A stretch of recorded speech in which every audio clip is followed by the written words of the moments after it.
hari ushaka icy'Imana ariko ntashaka Imana. Turumvikana? Abo ni ababibye imbuto zabo mu nzira. Ndagira ngo uyu munsi ntushake icy'Imana, ushake Imana, kuko Imana iraruta igisubizo itanga. Imana niyo nkuru kuruta igisubizo itanga. Amen. Nyuma y'amaherezo wa wundi washize imbuto ze mu nzira ngo inyoni zaraziriye, ni abadayimoni. Inyoni zigereranywa n'abadayimoni. Abadayimoni baraza bakangiriza ubuzima bw'umuntu, imibereho y'umuntu, ibitekerezo by'umuntu, urugo rw'umuntu, sosiyete y'umuntu. Dayimoni ishobora kukwangiriza nubwo waba ukomeye gutugahinduka imbwa kuri iyi si kubera dayimoni. Dayimoni igira umuntu ukomeye guhinduka ubusa. Dayimoni ifata umudamu ikamuhindura umukobwa, umuntu akitwara gikobwa kandi ari umumama. Iyo ni dayimoni. Umuntu akitwara gihungu kandi ari umupapa. Iyo ni dayimoni. Umugabo w'imyaka 60 agakurikirana utwana tw'imyaka 18. Iyo ni dayimoni. Umuntu w'imyaka 60 agakurikira abafite 60. Ni muri logique. Muri logique y'ibintu, ushaje agomba gukunda ushaje, umuto agakunda umuto. Nubwo nabyo tugomba gukunda bijyanye n'ijambo, simvuga gukunda.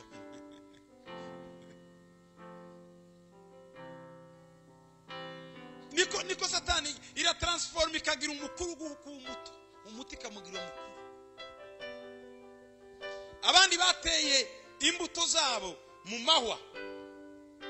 Amahwa niki? Ni amaganya yo mu mutima. Hari abantu basenga Imana ariko buzuye amaganya mu mutima. Imana niyo yumva isengesho ririmo amaganya. Imana yashaka ngo uyigere imbere uguwe neza, hanyuma nayo igusubiriza ikibazo cyawe. Ariko amaganya si impano y'Imana. Imbuto yose ushobora kubiba muri wowe, ikintu cyiza ushobora kubiba muri wowe kirimo amaganya, Imana nticyakira. Igihe ibitangaza by'Imana bigiye kuzamuka mu buzima bwawe, nicyo gihe yamaganya bikubita hasi ngo nanjye si Imana yankorera ibi, nanjye si Imana yanyibuka, nanjye si Imana iranzi, bigatuma n'ibyo yari igiye kugukorera ibyihorera.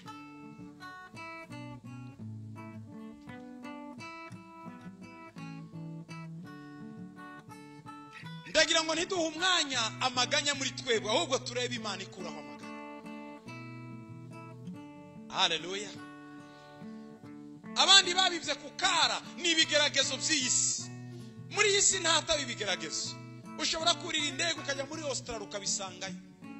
Urira indege ngo ugiye muri Afrika y'Epfo ukabisangayo. Ndakubaza ijambo rimwe gusa, ese mu Buraya nta cimetière zibayo? Zibayo. Ahantu hose ku isi yayo ibigeragezo. Ibigeragezo biba hose. Ntaho umuntu yahungira ibigeragezo keretse kubiba mu butaka bwiza.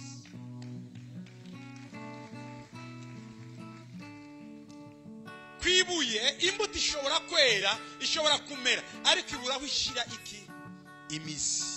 Ushobora kugira ibyiringiro by'imbaraga z'Imana muri wowe, gukunda Imana no gukorera Imana, ariko kuko wubatse kwibuye ukagenda wuma buhoro buhoro, wumishwa n'ibigeragezo uhura nabyo. Ndagira ngo bene data turime imishike yacu. Imishike yacu ni deliverance. Twayivuzeho ubushize, kuvuga ubuzima bwacu, imibereho, ibyo twabayemo tukabuvugisha ukuri kugira ngo tubashe kubohoka. Kuko birababaje kubona ugiye gusazira muri izo ngeso. Birababaje kubona uri mukurira muri izo ngeso. Igihe kirageze ngo twiyambure ibidafite akamaro byose, twiyereke Imana. Haleluya. Yesu ashimwe cyane. Uyu munsi turaganira icyo bita gupfa. Ubwo nibwo ni ubuzima bwa kabiri. Iyo umuntu avuye muri deliverance twita brisement.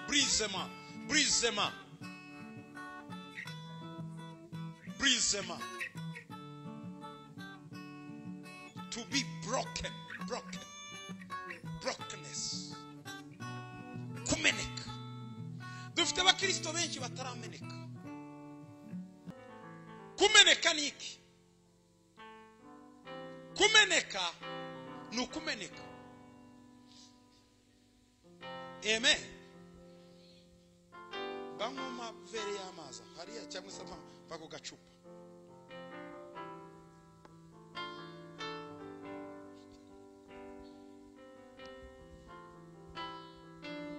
Muri iri cupa harimo ubuzima. Ubu buzima imbere bwitwa amazi. Amazi. Aya mazi igihe cyose atarameneka ntashobora kugirira umuntu akamaro. Reka mbere kukuntu aya mazi agira akamaro.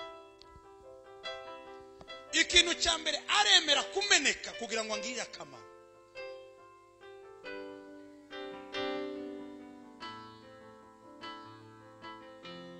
Ya mazi aracyari uko yarameze, yavuyeho. Ariko igihe aya mazi agipfundikiya nta kamaro afite. Aya mazi agira akamaro ryari? Igihe yamenetse ako kari vide.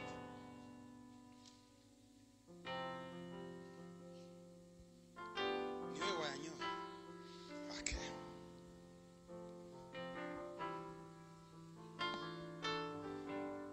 Aya mazi yari yuzuye, ariko hasigayemo ubusa, hasigayemo make, sibyo?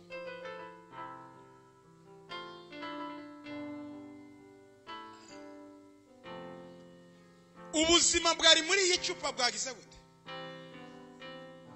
Umwanya ubu buzima bwapfuye nge nabaye nte?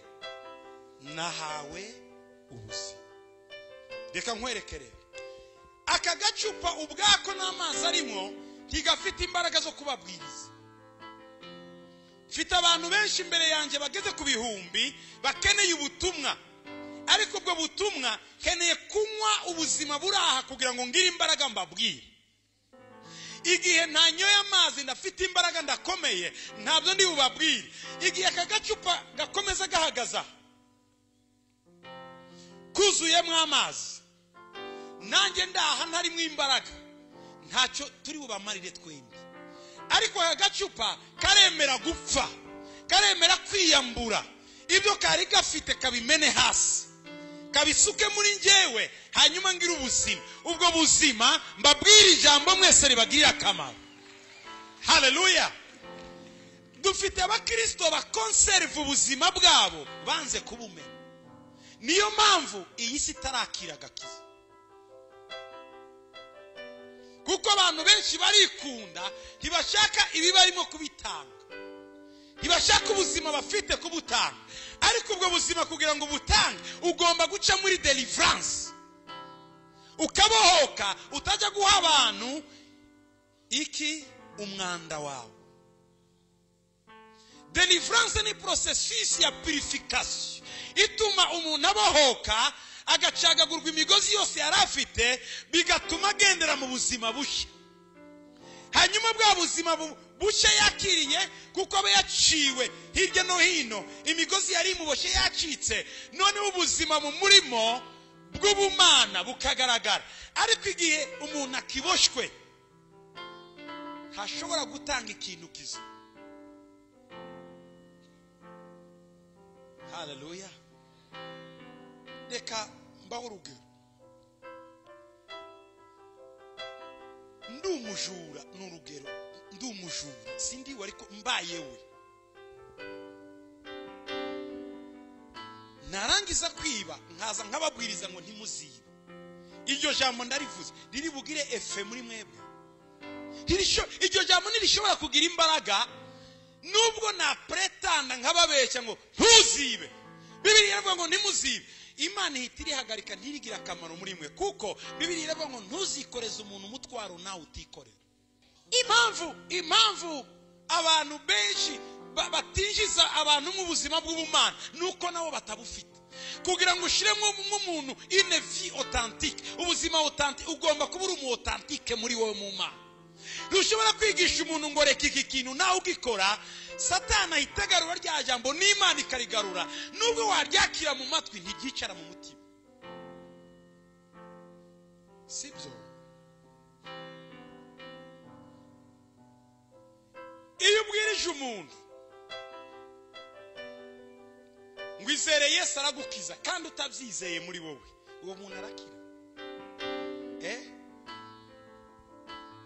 Pasiteri insengera kagusengera, ariko muri njyewe ugatewe ibintu urakomeye nanjye reka musengere gusa kuko ndi pasiteri mwami Yesu mukiza imbaraga zawe zirava mubwire ariko muri we ubihakana ibyo bintu birakora ntibishobora gukora ditu nukuvuga ko kugira ngo transmete message ugomba kuba uri message wowe wenyine ntugomba kuba gusa message ugomba kuba message hari itandukaniro ryo gutanga ubutumwa no kuba ubutumwa Yesu yaje ari ijambo atanga ijambo haleluya vuga ngo kumeneka mwumvisha ubuzima bwari muri aka gacupa ko bwagiye bwinjiye mu buzima bw'umuntu umwe hano muri twebwe kandi uwo muntu ashobora kugira ibindi akora byinshi kuko harimo ubuzima muri okay iyi etape ya brisema uretse ya deliverance ni etape niyo akenshi niyo twita gupfa hari ukubohoka hari ugupfa hanyuma tuzaganira ku kuzuka aha ntituravuga kuzuka turavuga gupfa vuga ngo gupfa iri jambo gupfa ritandukanye na ryari tuvuga ngo umuntu twamuhambye tuvuye gushingura twamusezereye iri jambo gupfa ritandukanye n'iry'abakamikaze bakora bakiyahura bagapfa ahubwo iri jambo iyo tuvuga gupfa ni ukumeneka ko igikoba cy'imbere gikomeye bwa buzima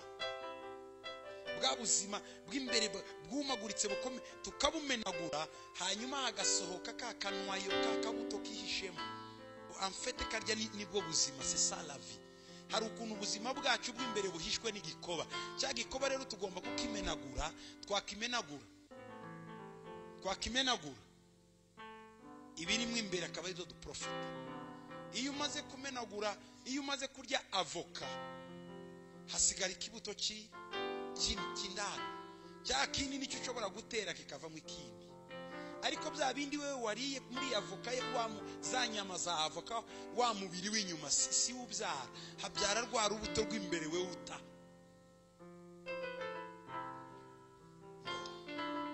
mvugiye kandi kugira ngo ndashaka gutanga utu illustration hanyuma tujye mu ijambo ry'Imana kumeneka dufite abakristo bakiri dire rigide muri bo inkanya abantu bakomeye bafite igitima gikomeye ikinyama gikomeye muri igitima gikomeye umuntu agakizwe ari ukamutinya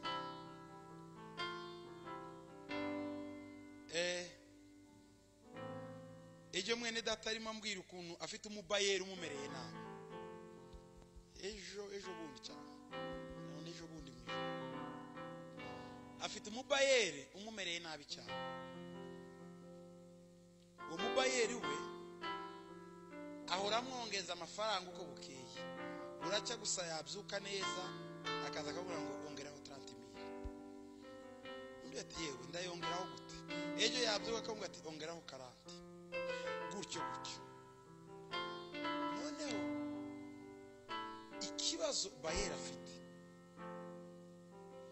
bayeri afite umugabo w'umukristo w'umupagani udakijijwe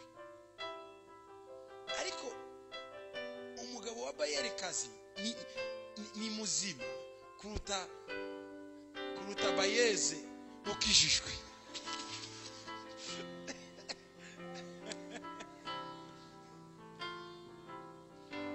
araza gatuka wa muntu acumbikiye yarangiza yamara kumuha amafaranga yifuza bari kuzansengera umugabo azakizwe undi akarebese uyu mugabo we ukizwa nanjye ubwanjye yangushije nkijijwe ndibaza uyu mugabo wabana we ukuntu azakizwa murabyumva hari ukuntu dukizwa ariko kukazaho turi bakamenya ko tutarakizwa wanagira bamubwira ngo narinjye kureba sere en Kristo hano harya se tugira sere en Kristo bitegere ese nuwo yewe ya matorero y'inzaduka twababwiye tuzahera muri kiliziya gatolika mwoka byara ibi bintu by'abarokore oya nibyo muratukisha Imana.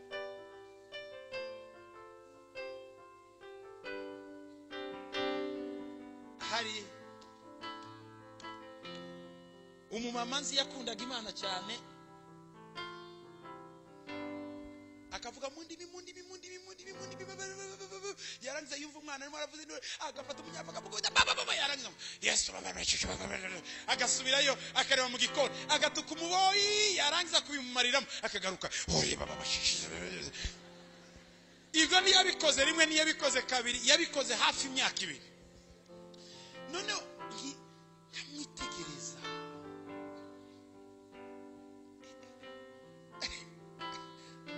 yavugaga mu ndimi ko Paul avuga ngo ndabarusha mwese kuvuga mu ndimi.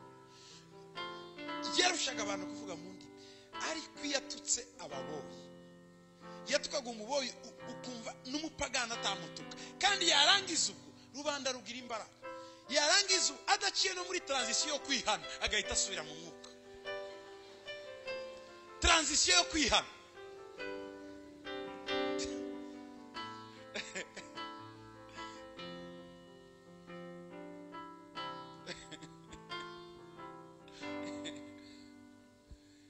Ibyo bibaho.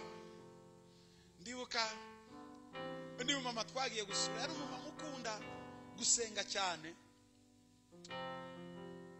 yakunda gukoresha rozari cyane asenga. Noneho mwaganiraga arimo ayisoma, yaranze ngo ariko se ngo muvuna muheto mwana wanjye ngo agenza ubwo afite iki ishapure.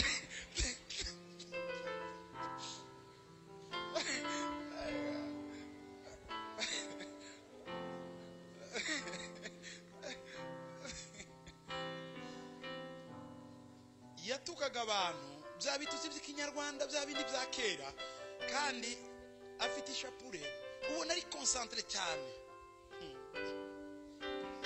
Wewe unakini cyamushobora cyose gukenyuka kuko ubwo kandi afite ishapure.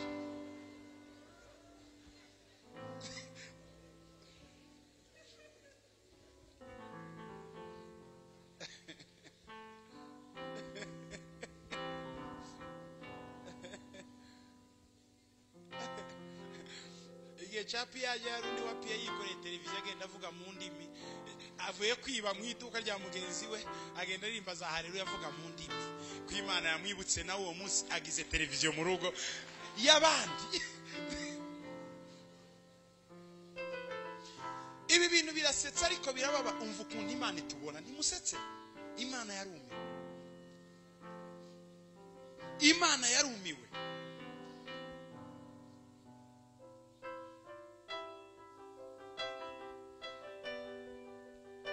Ikigaragaza ko umuntu yapfuye nibigaragaza. Imana iragenda, niba wararakaraga cyane ukagenda utanga ubuhamya ko burakari bwashize, bwaca Imana ikaguhuza n'umuntu ukurakaza gusa. Ntumenye igihe wakwemwa amashati, ujya kwitera hejuru byarangiye ati ko Mana nongeye kugwa, ntiwigeze umeneka.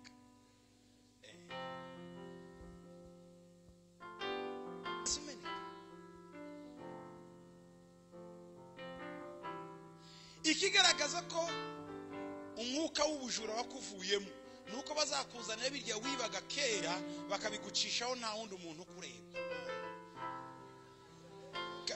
Nubiresist ukabitambuka utabyibye, bazagukurira ingofero uzaba wakize. Hari ababeshejweho benshi n'amagare de foot babeshejweho n'Imana. Hasi ko turarana n'aba benshi ntabwo nareba pornography barapo. Icyama ngo basohoke iyo bakurekeye mu nzu wenyine ufite amashene yawe ufunga. Iyo uri kuri internet wenyine nta wundi ukureba, ufite amasite yawe winjira. Ariko iyo uri kumwe n'abandi ubu mutagatifu. Iyo wohereza abantu dusemese n'utuyimere uzi ibyo bohereza bizima n'ibipfu. Twatuntu ukora wenyine uri ahantu hawe nitwe tugaragaza ko wapfuye cyangwa utarapfa. Murumva urupfu? Hari akenshi bamuhamagaye allo agasohoka akajya hanze. Nubona umuntu utabasha kuvugira aho muri haba hari ikibazo. Kuko iyo ari ibintu bitatangaje namubwira turi mu nama kandi kuri ya fere nibi icyakora reka tuzayirangizeho, ariko umuntu arayireba yarangiza agasohoka akajya kuyifyondera hanze, haba hari ikibazo. Ibyo nibyo bigaragaza uwapfuye n'utarapfa.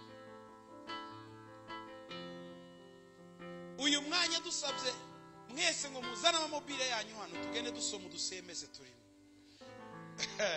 Zazana abagabo cyangwa tukabasaba mwese amamode passe yanyu y'ama-email. Benshi mufite ubwoba ntayo tubasaba, muhumure kuko uwabasaba mode passe ya mode passe yawe ya email,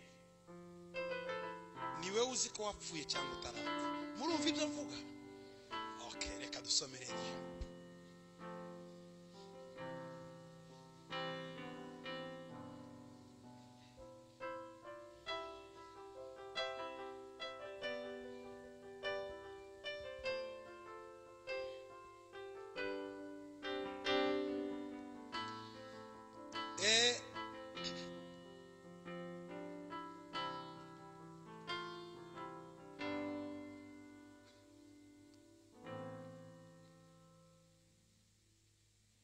Dusome mu gitabo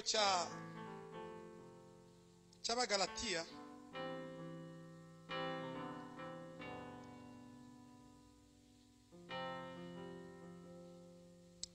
igice cya 2 ku murongo wa 20.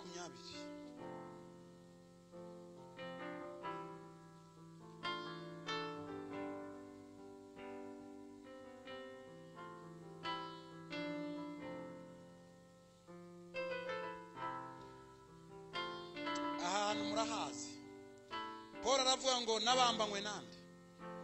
nabambanywe nande na Kristo, ariko ndiho. Nubwo nabambwe mais j'existe, ndiho, nyamara sije uriho, ahubwo ninde? Ni Kristo uriho murinde muri je. Rekera hari ugupfa ugapfa ukabaho ariko warapfuye. Ubu buzima bwo gupfa nkuko twabivuze turaza kubugereranya n'akabuto k'ikigori cyangwa se k'ishaka k'ingano, uko kagomba gupfa. Natwe ubwacu tugomba gupfa. Hari ibintu tugomba gupfa, sibyo? Aho twasomye mu Bakolosayi 3 ndagira ngo tuharebe.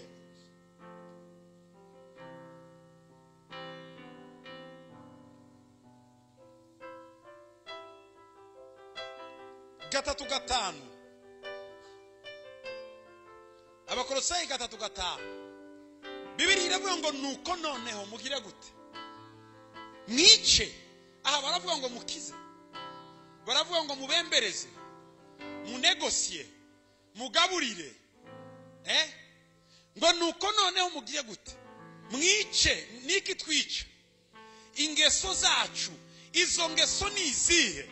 Iya mbere gusambana, iya kabiri gukora ibiteye isoni, gatatu kurigira, iya kane kurarikira, iya gatanu imyifurize yose ariyo gusenga ibigirwamana. Hari ibyo tugomba kwica.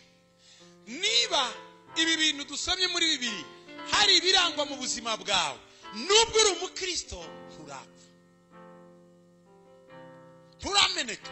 Biragoye rero ko twakugira muri ba bantu 12 ngo ubu muri deri wabo ubashe kubayobora. Waba we kwizina ariko na efficacy tuzatanga.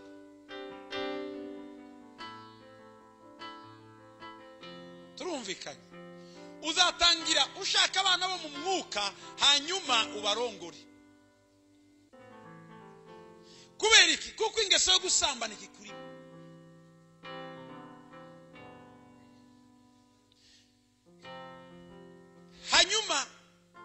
usanga urimo urarwana nabo kandi ari wowe wabazanye mu gakiza. Wirirwa ubatuka ubirukana ubabuza uburenganzira ubabuza amahoro. Kubera iki? Muri bo haracyarimo imyifatire mibi yose, ingeso, gukora ibiteye isoni. Uzifuza ibyo bafite. Nujya kureba abana bawe wazanye mu gakiza utangira urarikire ibyo bafite, kariya gatelefone ke, kariya nutangira kubasengera kuko uri se mu mwuka, Imana namwe ngo iyi telefone ni yanjye mu izina rya Yesu. Wayirarikiye, ntabwo ari Imana yavuze, ufite irari. Murabyumva bene data? Kuba umuyobozi w'abantu 12 aduze kuko Imana yabidusabye kugira ngo mube abapapa mu mwuka ba responsable, tugomba kwica ingeso z'ibyisi ziri muri twe. Dufite ibibazo bikomeye, abantu bagenda bakifuza ibintu by'abandi yarangiza akabihinduramo ubuhanuzi ngo ni Imana yavuze.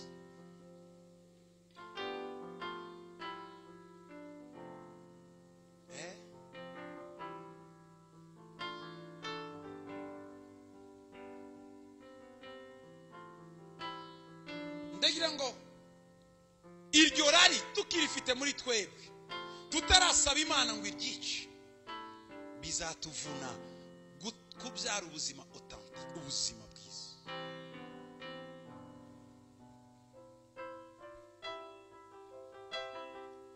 Nanone ntabwo ari ibyo kwica gusa, dukeneye no kwiyambura ibindi ku murongo wa 8.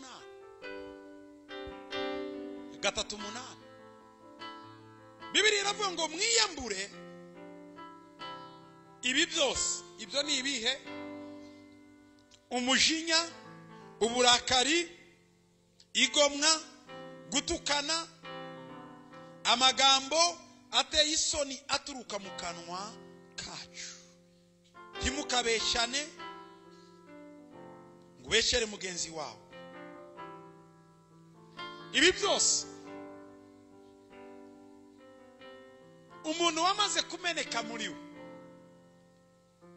hari byinshi bitakigira control ku buzima.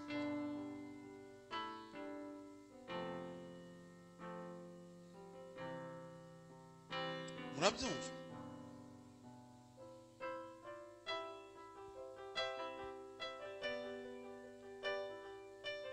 Umuntu wamaze kumeneka hari byinshi.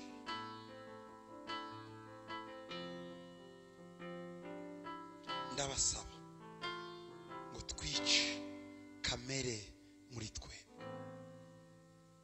Amen. Amen.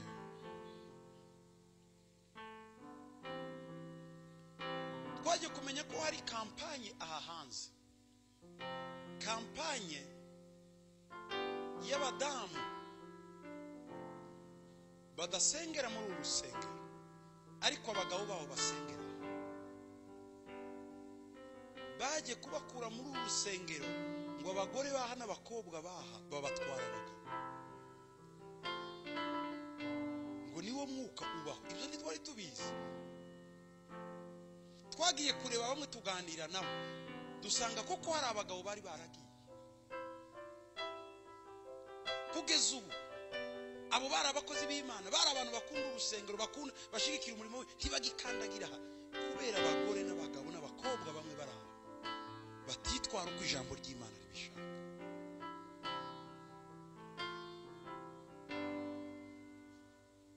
Kubera ibyo, kubera ko kamere itarapfa, aho abantu kwiyongera mu rusengero baruvamwe baruvuma, kandi bitewe natwe dukunda urusengero, ariko kubw'ingeso zitarapfa muri twebwe zirukana abandi mu rusengero. Hari abandi batakijya gusenga kuko baraza bagera hariya batabazi, ntibabicaze neza bakabiruka. Nabanzanye n'uwo tuziranye, bye batanzi wa muntu bazi bakamuzana ngasigara mpagaze mu rusengero rw'Imana. Siko bimera, n'ubu utazi uramwicaza. Iyo ni kamere.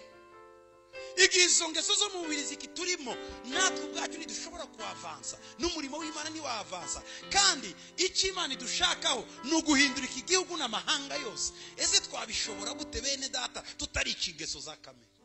ntibishoboka. iyo wamaze kwica ingeso za kamere muri wowe, wera imbuto. ese ingeso za kamere zigomba gupfa ni izihe? Bibiliya ifite liste y'ingeso zimwe za kamere itubwira umuntu agomba kwica muri we. ndagira ngo mabwire ko kwica atari ukwirukana, ni ugufata decision. ntufate umupanga ngo uteme, ariko ufata decision ukavuga ngo kuva uyu munsi sinzongera gukora iki kubera Yesu. c'est fini. umubiri ukakurya ukavuga ati wa mubiri we ndabizi urabishaka ariko ndanze. uko niko kwica. nuko kwica. tuzaba mu isi itarimo ibyifuzo, tuzaba mu isi itarimo ibigeragezo, tuzaba mu isi umubiri utagusaba gukora iki kintu, ariko ya decision ya mbere twafashe ku Mana niyo izaturamira. rwa rukundo dukunda Imana cyane nirwo ruzatuma twanga iby'isi. muranyumva? ndagira ngo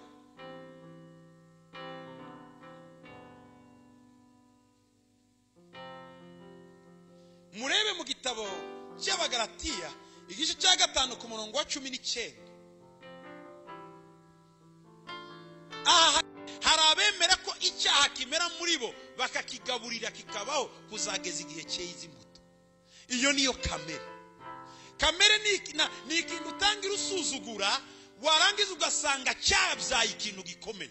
kugira ngo uzacivanemo bikakubera ikibazo, kuko wari kigaburiye kirabyibuha kikurusha imbaraga bunini.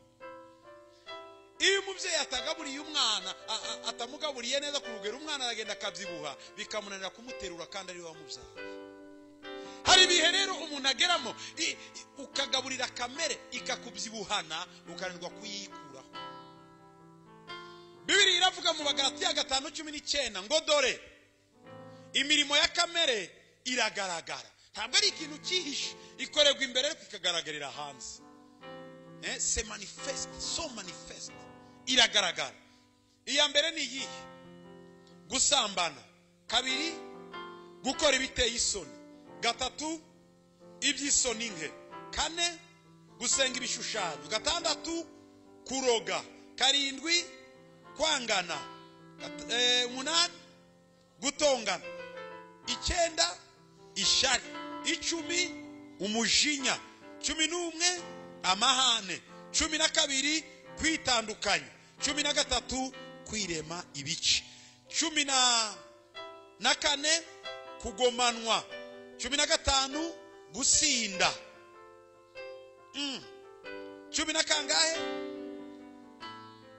16, ibiganiro bibi. hanyuma n'ibindi bisa bityo. iri jambo ni etc. n'ibindi byenda gusa n'ibyo. ibi bintu ndagira ngo ugende ucekinga mu buzima bwawe iki kirimo. gusambana shiramo V cyangwa shiremo X. turimo turakomeza. gukora ibiteye isoni ni V cyangwa ni X. iby'isoni nke ni V ni X. gusenga ibishushanyo, mwese muravuga ngo twabirokotse kwi ntabwo erega gusenga ibishushanyo si ukucyunamira, ni ugukunda ikintu cyane ukakirutisha Imana. kuroga ntabwo ari ukwambara amashara, kugenda n'amenyo y'intare, ni ukuvuga amagambo yica imitima y'abandi. ubwo nibwo burozi bwa mbere. burya n'uburozi ntibazababeshe ntibubaho uretse acide. uburozi nicyo wizeye ko kigirira undi muntu nabi kibaho. burya uburozi bukomeye ni ijambo. ureba ibyo wiri uguroga abandi ubabwira mu mitima. kwangana ni V ni X. gutongana ni V ni X.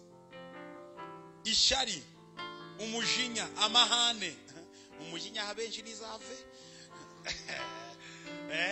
umujinya 90% ni za V. amahane. Hari abantu bagira gusa amahane from nowhere. Iyo uguwe neza yumva aguteje amahane ari waruhuka. Murabyumva? Gusinda, ibiganiro bibi. Mwari muzi ko hari ibiganiro tutakyemerewe abana b'Imana.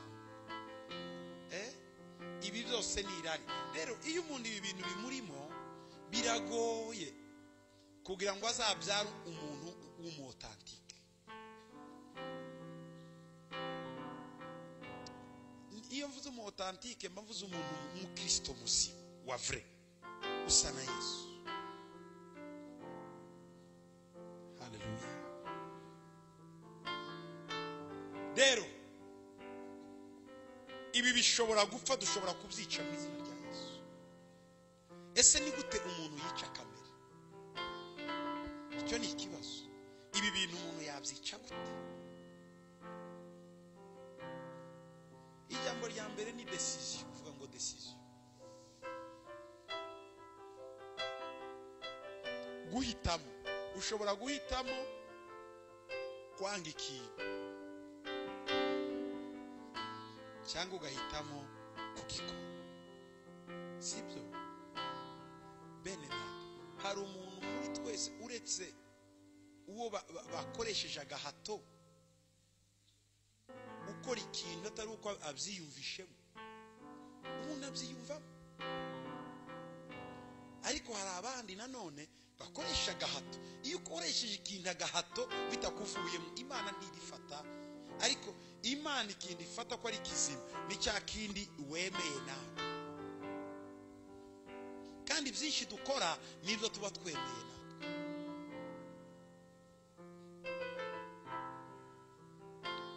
Ijambo rya mbere ni uguhitamo.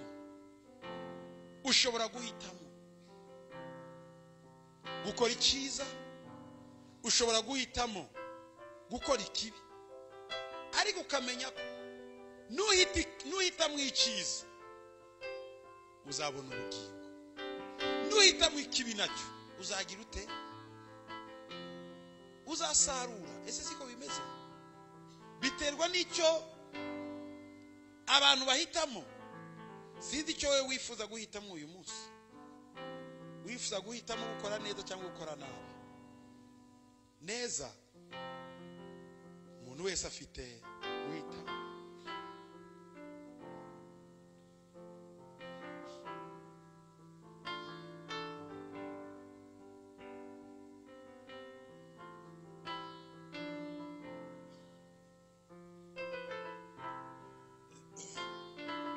Hari ibintu byinshi Imana yadukoreye mu buzima bwacu. Iyo tubikompaye na kamere z'imibiri dusanga ntaho bihuriye. Igihe cyose ni wumva umubiri wawe ugiye kunanirwa, zubalansa, wibuka aho Imana yagukuye. Niwibuka aho Imana yagukuye bizatuma uhitamo gukorera Imana, kunezeza Imana. Amen. Hari abantu benshi bavuze ngo Mana nungura muri iyi ntambara nzagukorera, ariko intambara irangiye bisubirira mu isi, ubuzima burakomeza uko babugendaga. Ariko kugeza uyu munsi hari ijwi rikomeza ribabwira ngo warabeshye, warabeshye, warabeshye. Muranyumva? Hari ijwi riravugira muri wowe ko ubuzima urimo atari buzima, ko ibyo wemereye Imana utabikora. Hari igihe umuntu arwara akajya mu gitanda akamera nabi, akavuga ngo Mana ningira sinzongera gukora ibi bintu. Ugakira. Uko iminsi igenda niko ugenda wibagirwa, kandi uko wibagirwa kuko utabashije guhitamo neza. Icyatumye uhitamo nuko wahuye n'ikibazo. Ariko iyo uhisemo udafite ikibazo, iyo decision irakomera. Ariko iyo ubashije guhitamo kubera ikintu runaka, igihe kiragenda, memoire yawe ikagenda yibagirwa gravite ya cya kintu. Uribuka iyo ushonje cyane ugira ngo ntuzongera kurya, kandi wahaga ukibaza aho inzara iva. Niko bimera iyo umuntu yahisemo agahitamo atari uko circumstance imibereho itumye hitamo atari ikintu kibi. Baguhagaze hejuru bagiye kukwica, Mana nunkisaha sizongera gucumura. Urahava wahava ugahura n'abandi mugasenga mugasabana ubuzima bugakomeza. Donc ugasubira muri ya mibere ukibagirwa ko umunsi wari uhagaze imbere y'umupanga uvuga ngo Mana nunkura zagukorera. Uko rero ibintu tugenda tubyibagirwa niko bigenda bitakaza imbaraga z'uburemere bwabyo, bigatuma twongera gusubira muri bya bindi twari twaravuze ko tutazakora. Ariko mu buzima nk'uyu munsi wemeye guhitamo kuvuga ngo kubera Yesu wampfiriye, kubera Yesu nkunda, sinzongera gukora iki. Iryo jambo ukarigira nk'igitsika umutima, ikimanuka mu ndiba y'umutima wawe. Igihe ryarari rigenda kuzamuka, cya kintu kikagitsindagira, kijye ryasezerano wakoranye n'Imana, ukavuga ngo Mana icyo wavuze, cya kindi wankoreye, ya decision nafashe tishobora gutuma mbyirengagiza ngo nkore iki. Ubugeze ahantu hakomeye. Mbibutse bene data, abakiranutsi ntaho batandukaniye n'abakiranirwa. Aho batandukaniye ni hamwe, nuko bo bahisemo. Kuko bambaye umubiri nk'uw'abandi. Ntabwo marayika manuka ngo araratwikiriye abakiranutsi ngo amaso yabo atabona nk'ibyo abandi babona, bareba nk'ibyo nawe ureba. Kuko mugurira hamwe mwese imyenda, mujya mu isoko imwe, mujya mu modoka zimwe, mwicara ahantu hamwe muganira, ariko bo muri bo hari ubuzima bahise kubamo. Donc muraganira ibintu bisanzwe, bafite bavuga ururimi rumwe n'urwacu. Iyo mugiye mu isoko mwese mujya guhahira hamwe, turumvika ikintu cyose nabo nicyo bakora, ariko icyo batandukaniyeho n'abandi nuko hari icyo bahisemo kwemera. Wahisemo kwemera Yesu, yahisemo kumukunda no kwanga ibyo Yesu akunda. Hari igihe ugira inshuti mu buzima, iyo nshuti ika influence ubuzima bwawe bwose. Iyo nshuti yakubwira ngo rega nge sinkunda kuba igikondo, nawe ukahanga, kandi ntacyo hagutwaye, ariko kubera inshuti. Iyo ukundanye n'umufiance wawe cyangwa se n'umugore n'umugabo wawe, akakubwira ati ariko uzi ko ndakunda kurya ubunyobwa, ntubuzana mu nzu. Nubwo buku araku influence nubwo wabukunda, hari ukuntu bwa bunyobwa buvaho. Tubuvanyweho nuko ukunda umuntu. Nidukunda Yesu tuzanga ibyo yanga. Cyo ni ikintu cya kabiri mugomba kumenya, gukunda. Gukunda Yesu byica iki? Kamere. Gukunda Yesu, gukunda Yesu biratandukanye. Uko umutima wavuga nuko umunwa wavuga. Ushobora kuvuga ngo nkunda Yesu, ariko umutima utaragera ku rwego reyerema rwo gukunda Yesu. Urukundo, kuko nakoresheje ijambo gukunda Yesu, ariko mu by'ukuri ni ijambo urukundo. Kuko impamvu nakoresheje ijambo gukunda Yesu ni ukugira ngo mumenye urukundo isano yarwo. Iyo tuvuze ngo urukundo ni vague, ariko ndavuga urukundo rukunda Yesu rutuma kamere y'umubiri yacu ipfa.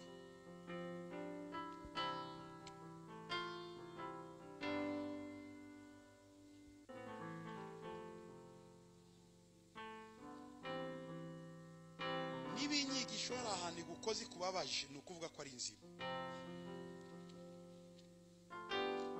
Kubera iki? Kuko hari urwego Imana ishaka kujya. Kandi ikintu ngusaba muri uyu mwaka, iri jambo mwe niriyo rije ntiwumve ngo ni wewe bavuze. Oya, Imana kwirabwira itorero. Satani ntakubeshye ngo uwo ni njyewe, ntabwo ari wowe. Ni itorero Imana iri. Turumvikanye kuko kamere irimo iratonekara ahantu quelque part. Ese dukunda Yesu? Cyo ni ikibazo. Turamukunda? Dukunda Yesu? Dukora ibyo ashaka?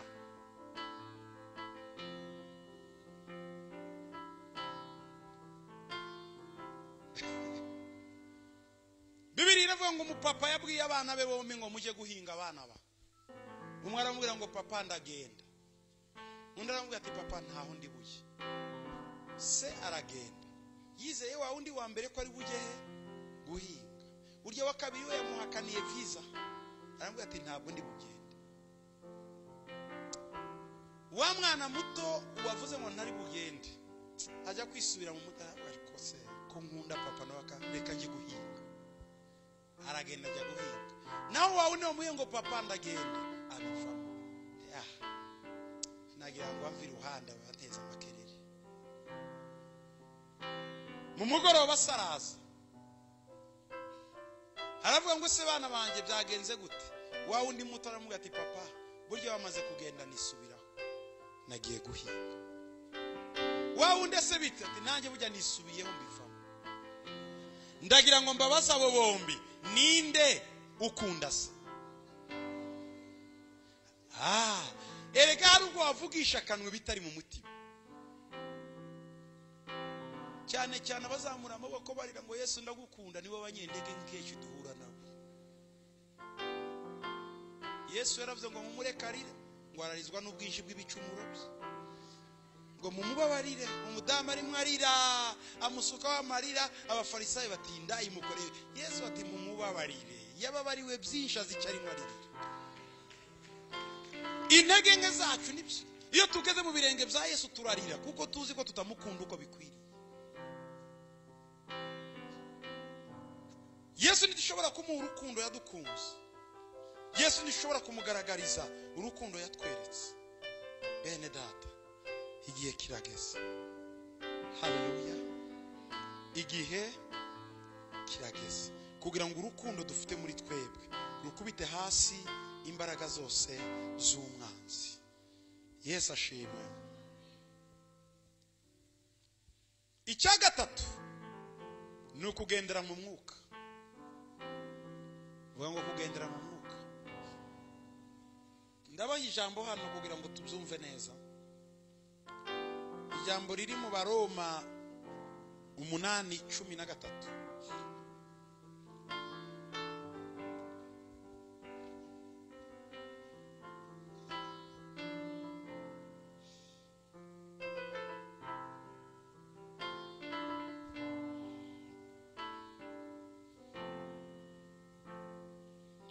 Kuko niba mukurikiza ibya kamere twahabonye, kuko niba mukurikiza ibya kamere y'umubiri muzapfa.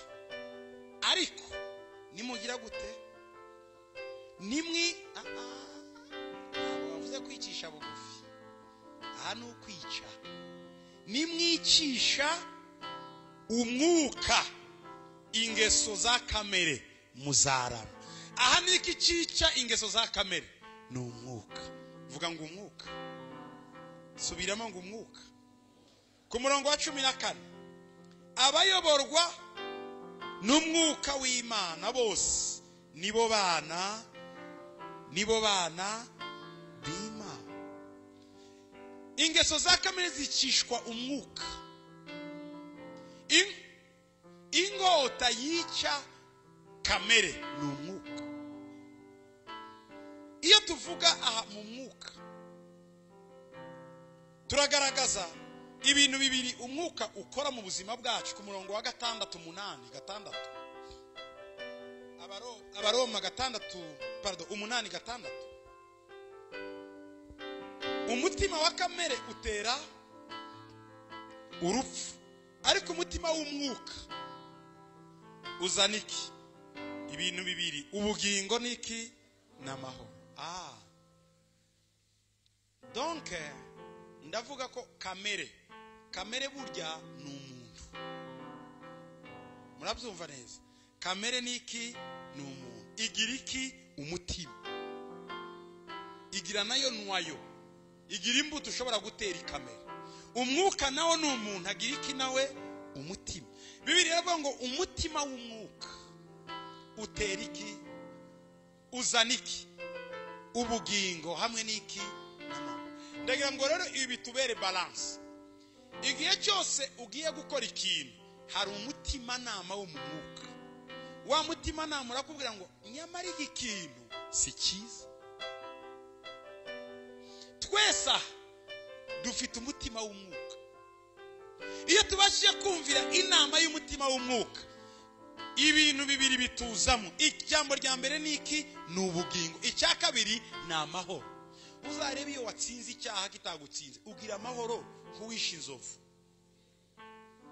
Ariko uzibaze iyo uri hagati yo kugwa mu cyaha, ushaka ukuntu umutima udiha.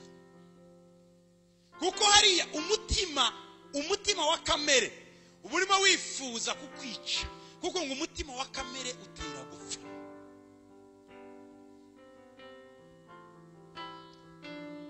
Kugira ngo udetekte umuntu ubeshye, hari utuntu twinshi. Hari umutima utera. Burya umuntu wibye sinangomba mubaze ngo wibye, reba gusa uko ahumeka. Utwo ni utumenyetso simple. Ariko iyo utakoze icyaha, kuko uri inosa, ntumenya n'ibyo ari byo. Kuko muri wowe ufite ibintu bibiri, ubugingo n'amahoro, kuko nta cyaha wakoze. Ariko iyo wakoze icyaha, ikintu cya mbere ubura ubugingo muri we. Icyo nicyo twita insecurity. Icya kabiri ubura amahoro. Igihe cyose uzakora ikintu kumva kikubujije amahoro, uzaba wasangiye na kamere. Ariko ikintu uzakora kumva kiguhesheje amahoro muri wowe, komeza. Umwuka, umutima w'umwuka muri twebwe, umwuka udufasha kugumana ubugingo bwacu no kugumana amahoro. Ufite amahoro muri uyu mugoroba, Imana iguhe umugisha. Ufite ubugingo muri uyu mugoroba, Imana iguhe umugisha. Haleluya. Ibi rero bitubere ibintu tudetecte imibereho yacu. Kudetecte imibereho yacu tuzayidetektisha n'ubugingo n'amahoro. Niwumva muri wowe ufite peace, amahoro muri wowe, uzaba uyoborwa n'umwuka w'Imana. Kuko umwuka w'Imana urwanira ishyaka amahoro turimo kugira ngo agumemo. Umwuka w'Imana urwanira ubugingo buturimo kugira ngo budasohoka, bugumemo. Ariko iyo tutayoborwa n'umwuka w'Imana, tugira ibibazo. Ngo abayoborwa n'umwuka w'Imana nibo bana b'Imana.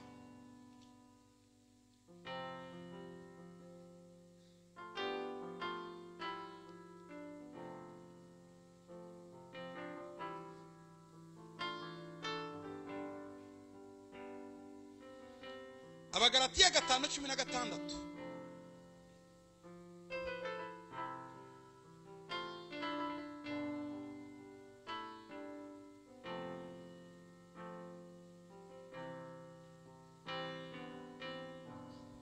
Twahabonye.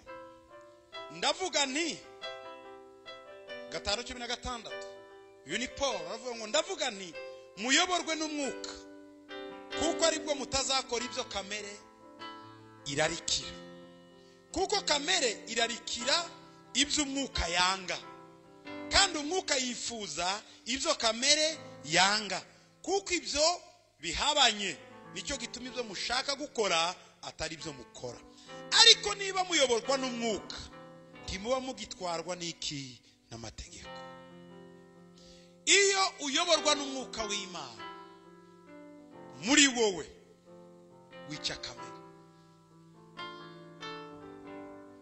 Imana idufashe tuyoborwe n'umwuka wawe. Ndagusaba ngo iri sengesho buri gitondo uzurikora rizagufasha. Nubyuka uvuga ngo mwuka wera nyobora. Kuko ngo abayoborwa n'umwuka naba, wowe ushobora uwo munsi kumanywa kwibagirwa ko wabisabye Imana, ariko umwuka wera yabona ko ugiye kugwa ahantu, akubita inzogera nyinshi. Hari ukuntu mu bihugu bigira gari ya moshi, hari ukuntu gari ya moshi igenda muri iyi nzira, ariko hakaba hari undi muhanda uyambuka. Murabyumva? Umuhanda wambuka iraye ya gari ya moshi. Iyo gari ya moshi ikiyari kuri Rwandex, aha muri uyu muhanda imodoka zigiye gucamo, haza fe rouge n'inzogera ivuga cyane, kugira ngo bafite amamodoka bose bahagarare, kuko kwiruka kwiriya gari ya moshi ni kwinshi, shobora guhita n'imodoka ziraha. Noneho za modoka zose zabona irya fe wa muriro utukuru uhagaze hari imbere, icyo gihe zigahagarara kugira ngo gari ya moshi itambuke. Yatambuka gari ya moshi, hakavamo ryabara ry'umutuku, hakazamo ubururu. Muri uwo mwanya imodoka zikambuka. Iyo umuntu ari mu mwuka w'Imana rero, igihe cyose muri we, iyo wavuze ngo mwuka wera uyu munsi unyobora, iyo umwuka wera azi kuri bugwe mu mutego hariya, akubita alarme mu mutima wawe, akubuza amahoro kugira ngo iyanzira ntuyijyemo uca ahandi. Uko niko bigenda, kuko umwuka wera ni umuyobozi, kandi umwuka wera azi intege nke zacu. Rero igihe cyose uzishira mu buyobozi bw'umwuka wera, azakurinda kujya hadakwiriye, kandi azakurinda gukora ibidakwiriye. Uko arakubita cyane mu mutima, uko akubita muri we mu mutima, ukumva ahantu atari amahoro, bigatuma nawe uba kiriye kumenya icyo umwuka wera ashaka. Amana, aha hantu ngiye niba atari ahawe bihagarike, kandi niba ari ibyawe bicemo. Imana igacishamo ikintu gituma utahaca, ariko ibyo bikorwa ari uko wabisabye. Abayoborwa n'umwuka nibo bana b'Imana. Icyakangahe turangiza icyakangahe? Icyagatanu, cyakane.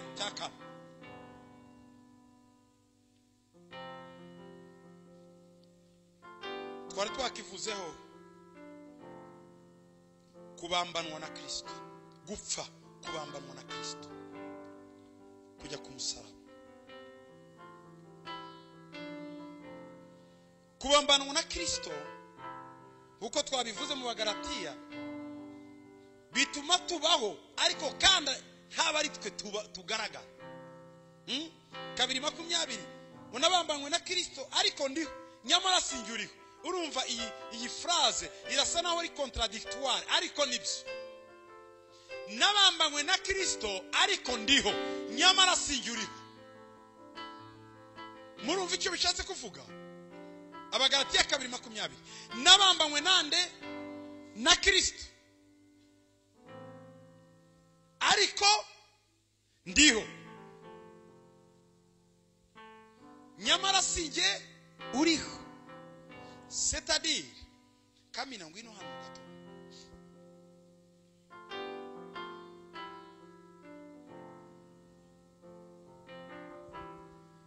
Umva, Kamina yabambanywe nanjye, sibyo?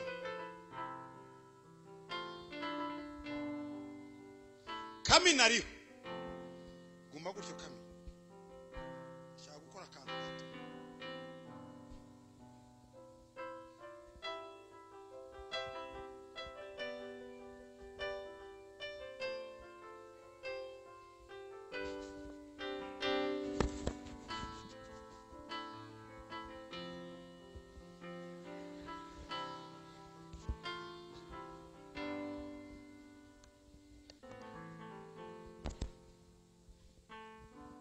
Nabambanywe na Kristo ariko ndiho.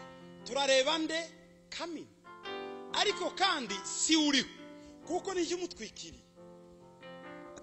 C'est-à-dire, nubwo Kamina agaragara, ariko ubuzima n'ubwanje muri we. Umubiri n'uwa Kamina, ariko umutima n'ubwenge n'ibitekerezo n'ibyanjye. Numumara imbeho ni njyewe, nutuma Kamina agenda nije, kuko njyatse namumuvinga. Kamina ariho ariko kandi ntariho nije uriho, kuko ninde uri mu mujyana. Haleluya. Dore uko umukristo ukuramera ariho ariko ni Yesu umuyobora. Yabambanywe nande? Na Kristo. Uko niko bimeze. Cyatse kumusubiza inyuma namusubiza inyuma. Ntabwo ari Kamina uri mugenda, ni njyewe.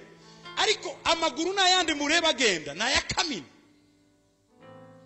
Yabambanywe nanjye, nubwo mumubona ariho ariko ubuzima afite n'ubwanjye. Dushobora kuvuga nka wa mugabo wavuze ngo ijwi ni iryande, ni irya Yakobo, ariko umubiri ni uwande. nuwa Esawu.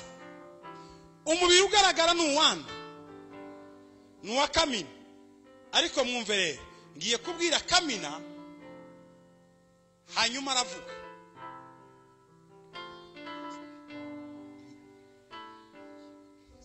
Yes, ashimwe. Haleluya. Imana ni nziza. Byose ni byiza. Kuba wihimana. Icyubahiro ni cy'Imana. Haleluya. Ninde uri muvuga mu by'ukuri? Ni akanwa nakandi. Naka Kamina ariko amagambo nayandi. Naya uku ni kumukristo ukuramo.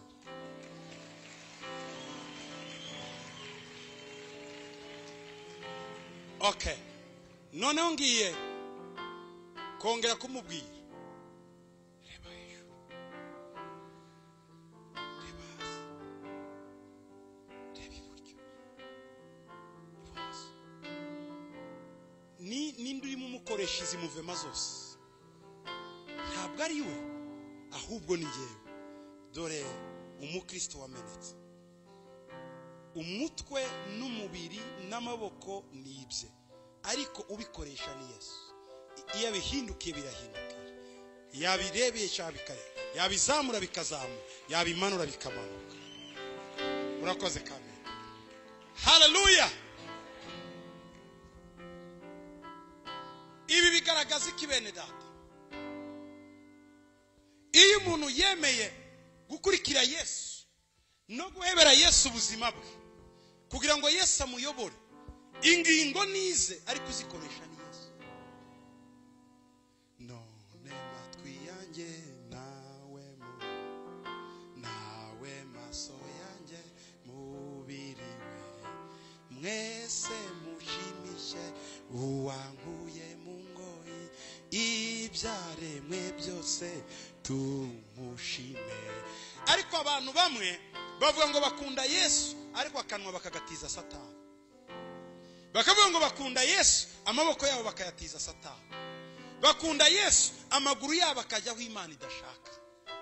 Uwo muntu ni umutantike. Munyihanganire ngiye kurangiza. Avantage zo gupfa nizi. Avantage, uvuga ngo avantage.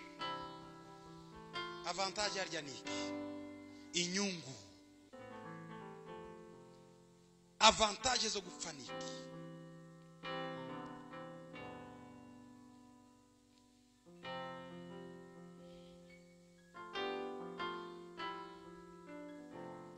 Turavuga avantage eshatu. Trois avantages.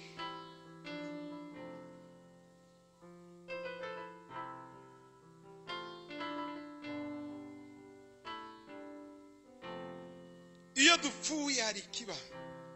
Ijambo rya mbere, avantage ya mbere,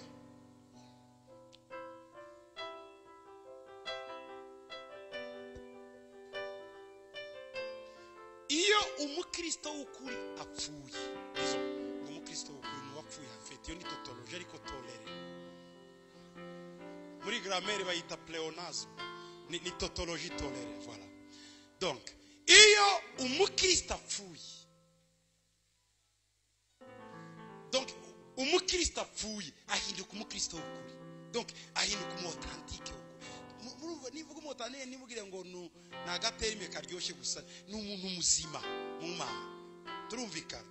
Iyo umuntu akijijwe yarangiza gapfa, ababaye umukristo wa vrai. Ngende umukristo nzahora ndiwe mu bintu byose ngeze kugupfa. Ngende umukristo mpora mbihamya, nawe igihugu cyose cyanseka. Ngende umukristo wo mu mutima, kubw'ubunsi gaye nkunda Kristo, icyatumye apfa yazize yewe, nabuzwa neki kujya mukunda. Turavuga uwo mukristo wo mu mutima. c'est-à-dire umuntu wapfuye, vuga ngo gupfa. Ijambo rya avantage ya mbere, iyo umukristo apfuye ubuzima bwe, sa vie, buhishwa muri Yesu.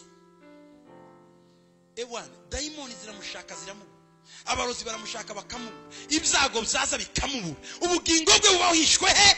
Muri Yesu. Vuga ngo muri Yesu. Abakolosayi 3:3.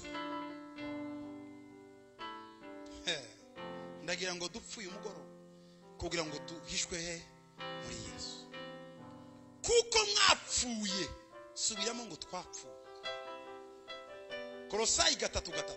Kuko mwapfuye kandi ubugingo bwanyu bukaba bwarahishanywe na Kristo hehe? Mu Mana. Makofi kwa Yesu. Hey, horia baba bashi. Yes, ya baba baba. Hallelujah. Kuko mwapfuye kandi ubuzima bwanyu bukaba bwarahishanywe na Kristo mu Mana. Avantage yo gupfa nuko Imana irekipera ibyawe n'ubuzima bwawe ikabishiraho Kristo yicaye mu Mana. Iyo umuntu yahishwe mu Mana, yahishwe muri Yesu, ibibazo biraza akabireba ariko ntibimwijire. Umwuzuru uratemba ariko ntutembe mu mutima. Impamvu dufite abakristo baterwa igitondo n'umugoroba, dore ahantu bataraga. Pastor, ibitero byambanye byinshi. Pastor, nongeye gutera. Pole sana. Igihe utarapfa mwene data nta garanti mfite. Ndaguha kalima gusa. Kalima. Ariko sindangiza ibibazo byo gutera. Niryari umuntu adaterwa n'imbaraga za Satani. Niryari umuntu adaterwa n'imbaraga za daimoni. Satani ngikuzungurusha umutwe iguchezeshe nk'akabumbu umupira gisi anapenda. Ni wakati gani wa ndugu? Wakati tunakufa ndani ya Yesu. Nitwemera gupfa muri Yesu. Haleluya. Imana ifata ubuzima bwawe kuko nubwo agaciro. Muri Yesaya 23 nk'uko uw'inkora mutima uri w'agaciro, ngo nemera ko amahanga apfa ku bwawe kugira ngo ubuzima bwawe mburinde. Haleluya. Vuga ngo ndi w'agaciro. Abantu bemeye gupfa mu Mana abo ni bakeya. Imana nayo ikibahemba irabafataho Yesu yijishe yicaye uyu munsi bakicara nabo. Imana yonyine igasirive ubuzima bwabo. Imana irinda Isiraheli ihorira mbisinzi. Ntugire ngo ipfa kurinda n'importe qui. Hari abarindwa n'amafaranga yabo, abo nabo bararinda. Hari abarindwa na za circumstance gusa n'impanuka z'isi Imana yishiriyeho ngo azarindwe tu za chance zo mu bumana. Ariko hari abantu Imana isirive igitondo n'umugoroba kuko ubuzima bwabo buri mu maboko y'Imana. Hari abarindwa kuko igihe cyabo Imana yakirimi yagishiza ahantu gusa. Ariko hari abandi kuona kweli jinsi anavyonipe, kwa kweli neno la shukurani naliko nitaimba watu wajue ulinzi wake. Ntugire ngo n'uburinzi be n'ubusanzwe. Aba bantu bapfuye kuko Imana barapfuye. Reka ubuzima bwawe mbureke ipere mbuhishi wawe. Nta upfa kubukoraho uko ashatse. Mwene aba bantu nibo biriya ngo ningora mutima zanjye ngo iyo ubakozeho ubusa nukoze mu mbone y'ijisho ry'Imana. Ngo nta ntwaro yose yacuriye kubarwanya izagira icyo ibatwara. Nta rurimi ruzahaguruka kubaburanya ruza batsinda. Ntudapfe kurepeta aya masezerano sa yawe igihe utarapfa. Harababyuka mu gitondo amaze kwikunkumura ibyaha. Mana nta ntwaro yacuriye kundwanya izagira icyo intwara. Apana bongo. Aba nabinjiye muri Yesu nabapfanye n'Imana basubiramo amasezerano mazima. Haleluya. Hey.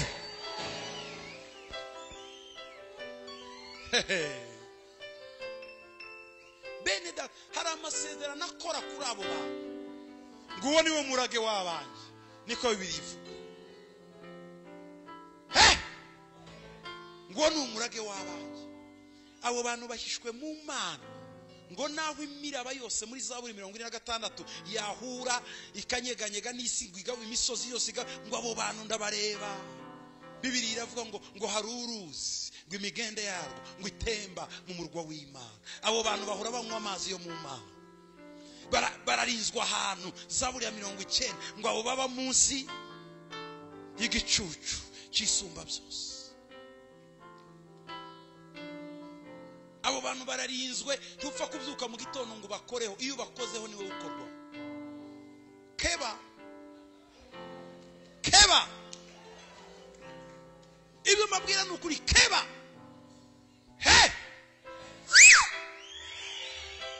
ntabwo byukana umugambi gusa ngo uramugirira nabi bicemo. Ni plane wakwiga imyaka 1000 kandi ugapfuta yigeze.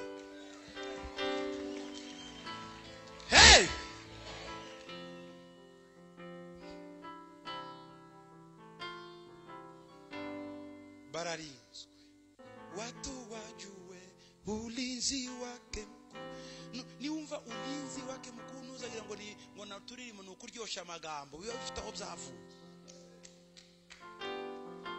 Burya buri jambo rifite signification.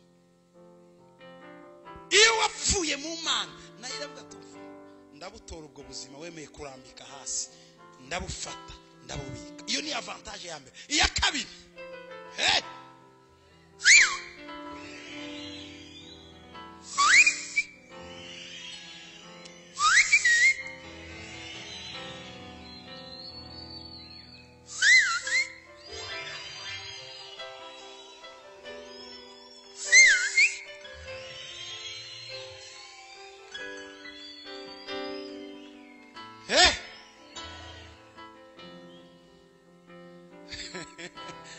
tumupepee Bwana. Haleluya. Anastahili sifa Bwana wa mabwana. Anastahili sifa Bwana wa mabwana.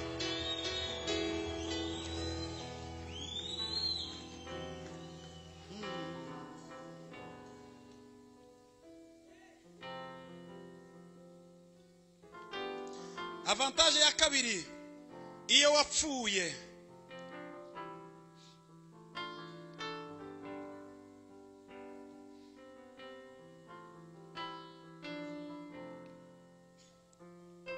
wera imbuto nyinshi. Kwera imbuto. Kwera imbuto. Vuga ngo kwera imbuto. Yohana 12:24 tugeze kuri 25. Oh Bwana sifiwe sana. Ngendo mu Kristo icyo ni kintu gihum nitubaha mwezahorane. Hallelujah. Bwira mugezi wangu ndi umukristo w'ukuri, apana wa fake. Amen. Yohana 12:24 ijambo riratangira ngo nukuri. Subiramo ngo nukuri. Ninjye wabyanditse. Nukuri. Nukuri. Uyu ni Yesu. Ndababwira yuko iyo akabuto kishaka katagize gute, kataguye hasi ngo kabeho, kagira gute, gapfe, kagumaho konye. Ariko iyo kagize gute, iyo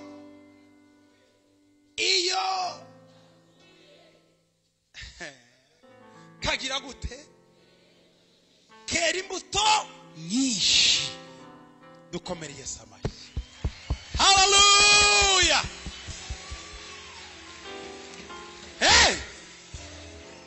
Mwene ndata turagiranwa naka kabuto iyo udapfuye ugumuri wenyine. impano Imana yaguhaye ziguma muri wowe gusa, umugambi Imana yakugambiriye uguma muri wowe gusa, ibyo Imana yitse kugeraho biguma wowe gusa, ariko iyo upfuye wera imbuto nyinshi. Haleluya! Iyo tugize gute dupfuye twera imbuto, twera imbuto, twera imbuto.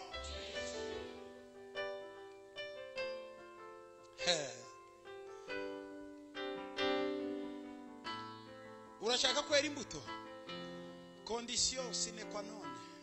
Die in the name of Jesus. Condition sine qua non, die.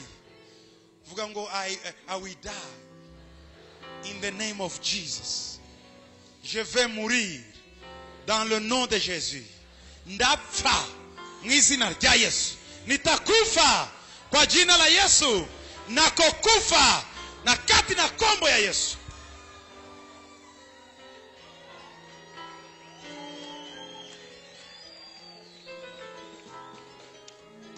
Bibiri iravuga ngo ndi umuzabibu ukuri kandi data ni nyirawo uhingire.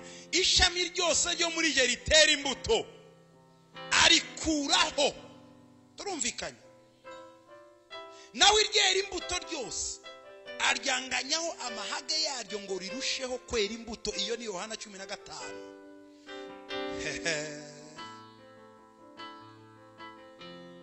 Twahamagariwe kwera imbuto. Niba utera imbuto utatoka uzakurwa, ariko niba wera imbuto ntacyo muzireguza. Iri torero ryabakingura imiryango yose ngo mwera imbuto, ryabahaye kubyara abo mutateye inda mu izina rya Yesu, rirababwira ngo mubarere. None benshi mwarabananiwe, nabandi ntimwinjira muri gahunda ngo mubashe. Ese muziratanike imbere y'Imana? Gira nibura abantu 12 ka Yesu agiye kurangiza manda ye muri Yohana 10:7 uravuga ngo data abo wampaye, abo wampaye. Turagira ngo 12 wahawe umunsi uzagira Imana nizakubaza 13 izakubaza 12. Uzagera imbere y'Imana uvuga ngo data abo wampaye. Twera imbuto. Bwira mugenzi wangu ngiye kwera imbuto. Umwaka wa 2008 nzera imbuto. Nzera imbuto zidasharira ziryoshye.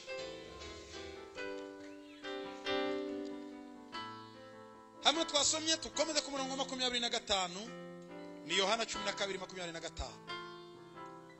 Ukunda ubugingo bwe aragira gute? Arabubura. Ariko uwanga ubugingo bwe muri iyi si azagira ate? Azaburinda ageze ku bugingo buhoraho. Amen. 23. Umuntu nankorera ankurikira kuko ahondi n'umugaragu wanjye ariho azaba. Umuntu nankorera data azamuha icyubahiro. Nukorera Imana uzahabwa icyubahiro. Ndagira ngo ufate decision y'umwaka yo gukorera Imana. Ese uzayikorera gute? Ijambo rya mbere ni ugupfa. Nupfa uzeramo imbuto nyinshi. Icyo gihe uzaba ukorera Imana ngo kandi data azaguha iki? Icyubahiro. Icya gatatu turangirijeho.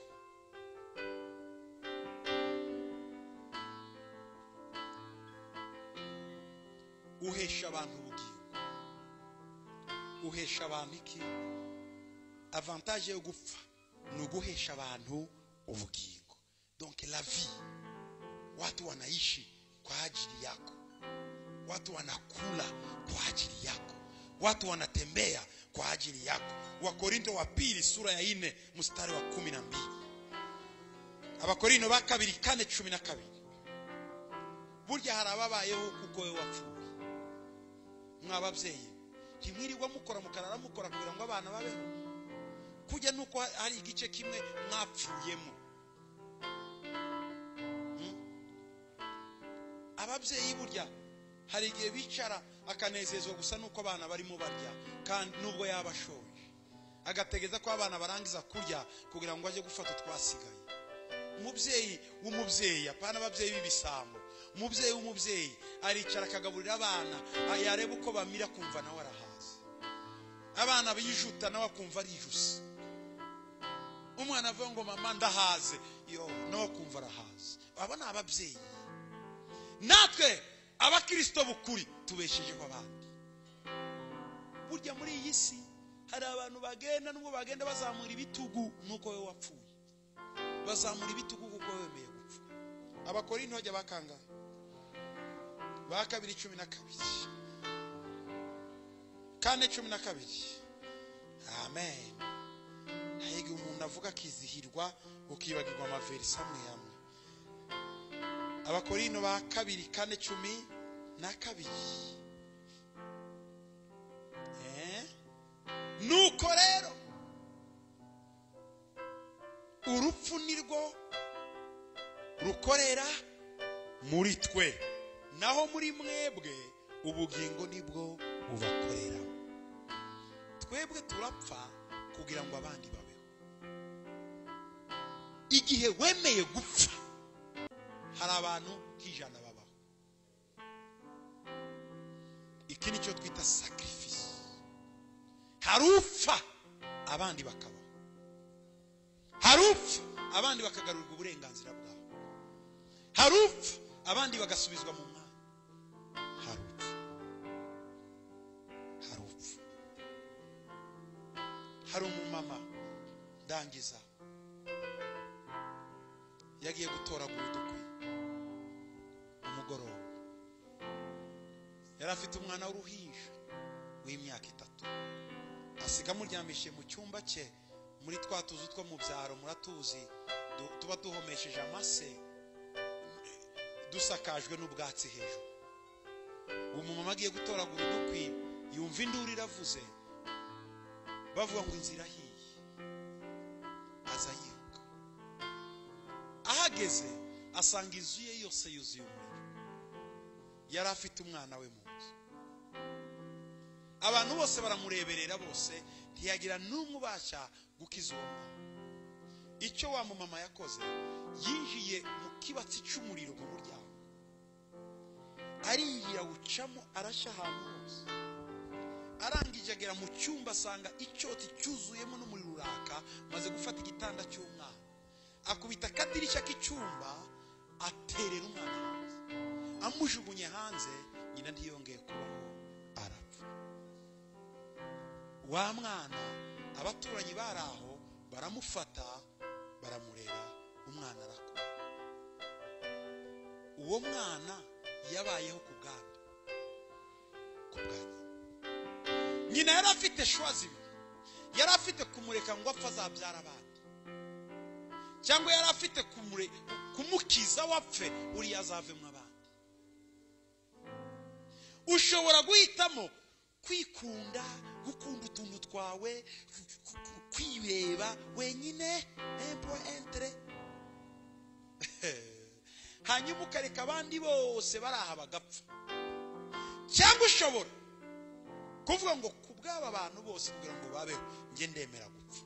Gupfa niki? N'aya majoro bamwe barara badasinzira kugira ngo abandi basinzire. Gupfa niki? N'aya majoro abandi barara batekereza basaba mu mutima w'Imana kugira ngo bazagire icyo babwira abandi bakomeye. Gupfa niki? Nukwemera gusa naho utakaje uburenganzira bwawe kugira ngo abandi babubone. Gupfa niki? Nukwemera kujya kubwiriza abandi batarabona agakiza kugira ngo bakamenye. Gupfa niki? Nukwemera kwiyambura cya cyubahiro wari ufite kugira ngo abandi nabo bagerweho. Gupfa niki? Nukwemera kutaba muri za kondisiyo zituma ari wewe wireba gusa, ahubwo ureba benshi. Ese mwene data, wakwemera gupfa? Paul abwira Abakorinto ngo muri twebwe n'urupfu rukora, ngo ariko mwebwe n'ubugingo. Twe turapfa mukabaho. Ngizi avantage zo gupfa. Iyo dupfuye ubugingo bwacu buhishanwa na Kristo mu Mana. Iyo dupfuye twera imbuto nyinshi, tuvamo abantu benshi, muri twe havamo abakobwa n'abahungu benshi bafite ubuzima bwa Yesu, baba authentique. Iyo dupfuye ubuzima bwa benshi bubaho. Abari muri koma babaho, abari bapfuye barazuka. Muribuka umunsi Yesu yapfuye, ni bande bazutse? Ngo ibituro byose birakinguka kuko hari umuntu wapfuye. Hallelujah! Umunsi Yesu yapfuye, ba Abrahamu, ba Mose n'abandi bose bagenda i Yerusalemu, abantu babareba, abo bize mu bitabo bya Tora barababona, abakiranutsi bose babaye barazuka umunsi kuko hari umuntu umwe wapfuye. Ndetse yarabivuze umutambyi mukuru bamubwiye bavuze ngo nibarekure Baraba n'abandi, aravuga ngo ariko birakwiriye ko umuntu umwe agira gute apfa ku bwa benshi. Bene data, nous sommes là pour mourir. Niba Imana yaravuze ngo u Rwanda ruzajyana ubutumwa ku isi yose, abantu bazamenya Imana bivuye muri aka gahugu gasuzuguritse, ibyo turabibabwira neza. Ni ibintu Imana yatubwiye, ni ibintu tubona. Nuko Imana yari izi ko muri twebwe harimo abakobwa n'abahungu biyemeje gupfa kugira ngo isi ibe, biyemeje gupfa kugira ngo abantu binjire mu bwami bw'Imana, biyemeje gupfa kugira ngo ubuzima bwabe. Ndagusaba uyu munsi uhindure imitekerereze yawe, uhindure ingeso zawe, uhindure inzira zawe, uzajyana n'Imana, uzajyana n'Imana, uzajyana n'Imana, uzajyana n'Imana, uzajyana n'Imana. Haleluya, haleluya. Ndabasaba guhaguruka.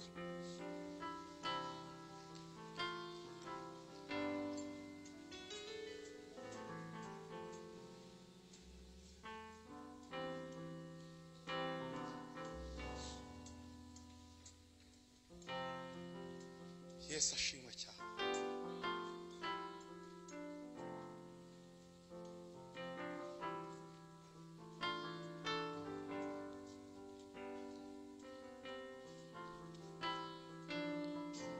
Subiramo ngo ubuzima bwanjye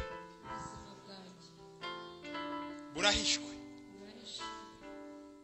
mu Mana, ngomba kwera imbuto, ngomba gukiza benshi. Nicyo mpamagarirwa gukora muri iyi minsi yacu. Sigaranye, sigaranye, sigaranye. Reka mbasomere iri jambo ry'Imana muhagaze.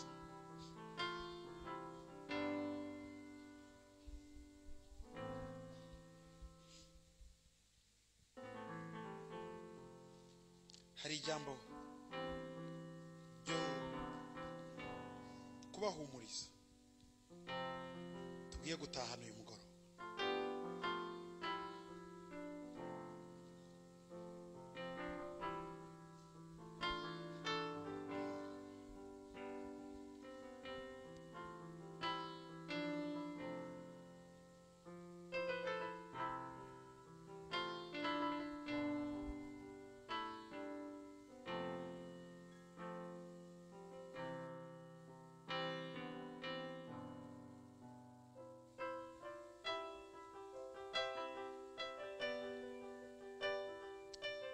Ineza yanyu imenywe n'abantu bose, umwami wacu ari bugufi. Ntimukagire icyo mwiganyira, ahubwo ibyo mushaka byose bimenywe n'Imana, mubisabiye, mubyingingiye, mushime. Nuko amahoro y'Imana ahebuje rwose, ayo umuntu yamenya, arinda imitima yanyu n'ibyo mwibwira muri Kristo Yesu. Ibisigaye bene data, iby'ukuri byose, ibyo kubahwa byose, ibyo gukiranuka byose, ibiboneye byose, iby'igikundiro byose, ibishimwa byose, nihaba hariho ingeso nziza kandi hakaba hishimwe, aba ari byo mwibwira. Ibyo nabigishije, ibyo nababwirije, ibyo mwanyumvanye n'ibyo mwambonanye, aba ari byo mukora. Nibwo Imana itanga amahoro izabana nawe, mutahana amahoro.